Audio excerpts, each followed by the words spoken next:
ठुक्क माछाला गर्मी यस्तो छ कि ओहो माइ गड 50 डिग्री गर्मी भइसक्यो पोल्छ तलबाट माछाला। नेपालमा हुँदाखेरि चाहिँ फुर्ती फार्ती गर्ने, अब यहाँ आएर यसो दुःख गर्नु गर्मी 50 डिग्री 12 बजे 12:30 थियो। अब यो घोडो यो ठुलो घोडो लगेर ड्युटी हिँडिन्छ।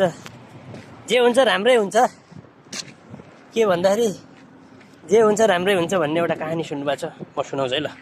ओ सही स्टेरिङ पनि पोल्छ यार, कसरी ड्युटी गर्ने।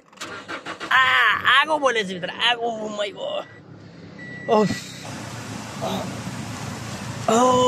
पोल्छ सिट पनि पोल्छ भने ओ माइ गड जिन्दगी। ड्युटी हिँड्दाखेरि मिलाउनु पर्यो। यस अनि यहाँ चस्मा लाउनु पर्यो।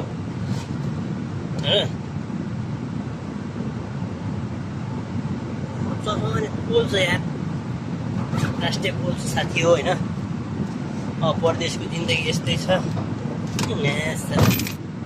जता स्टेरिङ पोल्छ यता छोयो पोल्छ, ड्युटी यस्तो छ साथी हो। जे हुन्छ राम्रै लागि हुन्छ भन्ने कहानी सुन्नु पर्यो तपाईँलाई होइन। एउटा जे हुन्छ राम्रै हुन्छ, जे हुन्छ राम्रै हुन्छ भन्न मतलब के हो भने एउटा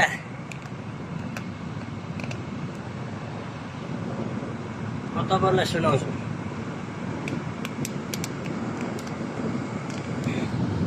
जे हुन्छ राम्रै हुन्छ भने मतलब के हो भने बुझ्छ यार, जे हुन्छ राम्रै हुन्छ भन्न मतलब के हो भने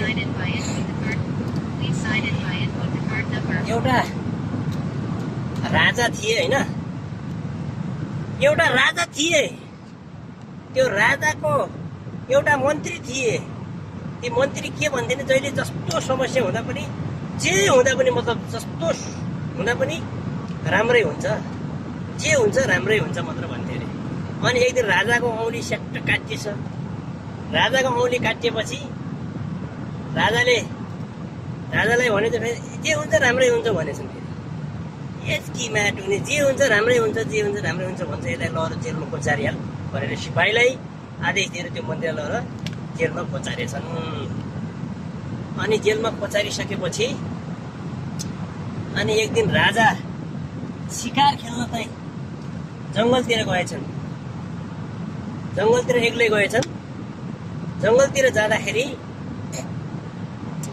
त्यहाँको वन मान्छेले चाहिँ राजालाई चाहिँ च्याप छोपेछ। छोपेपछि राजालाई लगेर समातेर लगेपछि राजाले भनेछन् कहाँ लगाउनु लाग्यो मलाई। त्यो वन मान्छेको सिपाहीहरूले भनेछन् तपाईँलाई हाम्रो मुख्य राजाले बोलाउनु भएको छ, त्यहाँ लगेर जानु लाग्यो भनेछन्। त्यहाँ लगेर गएछन्। अनि त्यहाँको राजाले भनेछन् मैले एउटा बलि चढाउनु छ, हेर एउटा मान्छेको बलि चढाउनु छ, त्यही भएर तिमीलाई छोपेर यहाँ ल्याउनु लगाएको मेरो सिपाहीहरूलाई भनेछन्। त्यसपछि राजा दङ परेछन्, मलाई बलि चढाउने। यस जङ्गली मान्छेले भनेपछि जल चढाउनु पर्यो। तयार भएछन् बलि चढाउनलाई, काट्नलाई रेडी भएछन्। त्यसपछि राजाको सबै शरीरभरि खोजतलास गर्दाखेरि त राजाको औँली टुक्री छैन।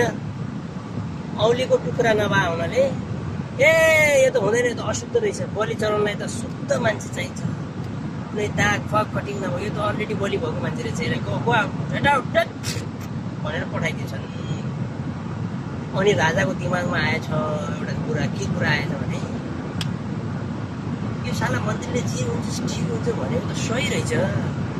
मेरो आज औँली नकाटिएको भए त मलाई त आज यिनीहरूले गर्दन काट्दा रहेछन्। राजाले भनेको कुरा के अरे मन्त्रीले भनेको कुरा सही रहेछ भनेर मन्त्रीलाई छुटाउनलाई जेलमा गएछन्। जेलमा गएर भेट्दाखेरि मलाई माफ गर्नुहोस् मेरा मन्त्रीज्यू, मैले गल्ती गरेँ, तपाईँलाई भित्र हालेर तपाईँलाई निकाल्न आएको हुँ। फेरि पनि भन्छ जे हुन्छ राम्रै हुन्छ।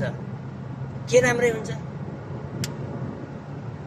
अब मलाई तपाईँले भित्र नहालेको, जेलमा नहालेको भए मसँगै त तपाईँसँगै म पनि जङ्गलमा जानु पर्थ्यो, अनिवार्य अवश्य जानु पर्थ्यो। जङ्गलमा गइसकेपछि त्यो वन मान्छेले त तपाईँको त औँला काटिएको थियो, तपाईँलाई गर्दैन, बलि त मलाई चढाउँथ्यो। म यहाँ आएर म बचेँ, अनि जे हुन्छ राम्रै हुन्छ भनेर भनेछ। अनि जे हुन्छ राम्रै हुन्छ, राम्रैको लागि हुन्छ। 50 डिग्रीको गर्मीमा हिँडे पनि, यहाँ परदेशमा काम गरे पनि राम्रै हुन्छ भन्छन् कहानीले, होइन? अब हेरौँ, यो साला टेररले बाटै दिँदैन। अब ओहो, कुरो बुझ्नुभयो? यस। त्यसो भए हुनाले जे हुन्छ के हुन्छ राम्रै हुन्छ।